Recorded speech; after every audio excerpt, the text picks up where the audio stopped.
صوبائی وزیر اطلاعات ٹرانسپورٹ اور ماس ٹرانزٹ شرجیل انعام میمن کی ہدایت پر محکمہ ٹرانسپورٹ کی عید الفطر کے موقع پر مسافروں سے زائد کرایہ وصول کرنے والے ٹرانسپورٹرز کے خلاف مہم تیسرے روز بھی جاری رہی۔ کراچی میں کل رات اور آج دن بھر کارروائیوں میں 289 گاڑیاں چیک کی گئیں۔ ڈسٹرکٹ ریجنل ٹرانسپورٹ اتھارٹی جام شوروں نے انڈس ہائی وے پر موٹر وے پولیس کے ہمراہ کارروائی کرتے ہوئے 2 کوچز کے کاغذات ضبط کر لیے اور کوچز کے روٹ کے اجازت نامے منسوخ کرنے کی بھی سفارش کی۔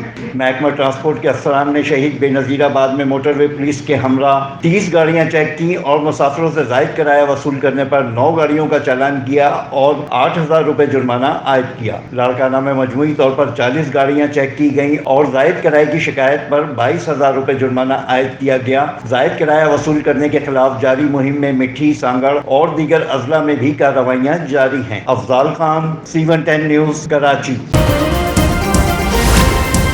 C110 نیوز، خبر کی اصل خبر۔